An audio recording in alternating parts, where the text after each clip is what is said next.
তাই আমার যা ক্ষমতা আমি সেই মতোই তোমায় দিতে পারবো। কি?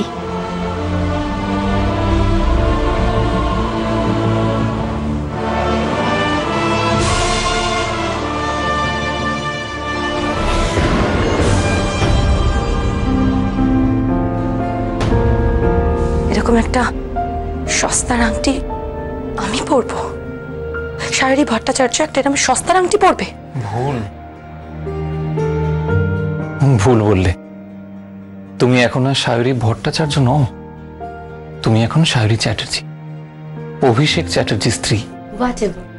কিন্তু এরকম একটা রূপোর আংটি সোনার জল করা আমি পরবো।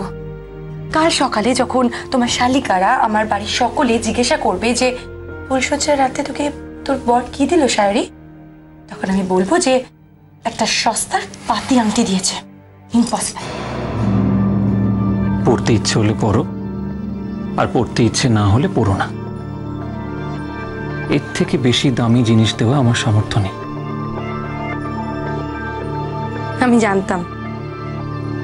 আমি জানতাম যে তুমি এরকম একটা সস্তার জিনিস আনবে। দাঁড়াও।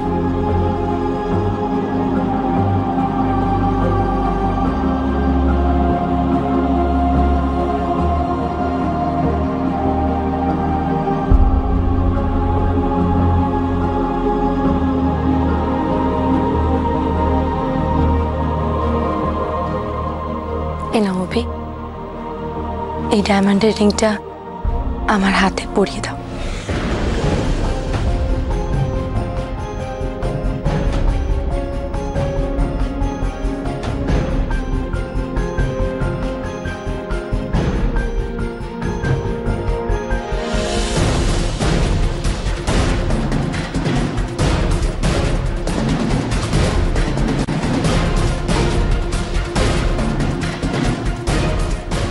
নাও, এই ডায়মন্ড রিংটা আমার হাতে পরিয়ে দাও। পরিয়ে দাও আমাকে ডায়মন্ডের রিংটা। কি হলো, দাও, পরিয়ে দাও।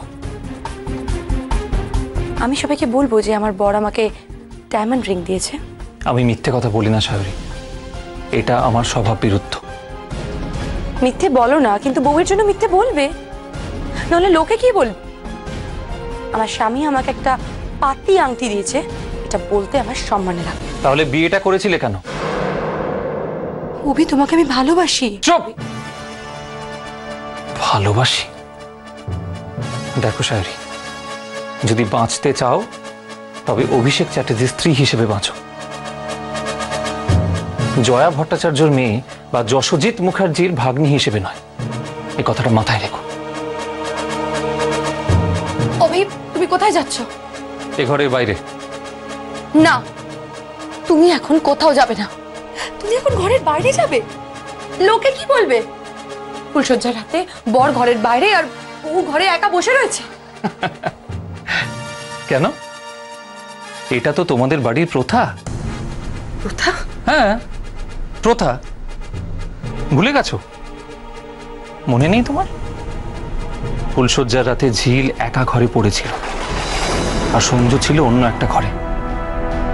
তোমরা সবাই মিলে একটা জঘন্য প্ল্যান করে দুজন ভালোবাসার মানুষকে আলাদা করে দিয়েছিলে। অভি, ফুলসজ্জার রাতেও তোমার মুখে ঝিলের নাম, তোমার মুখে ঝিলের নাম শুনলে আমি জেলাস ফিল করি, বুঝতে পেরেছো? হ্যাঁ, পেরেছি। একটা কথা শুনে রাখো, আমি তোমাকে ভালোই বাসি না।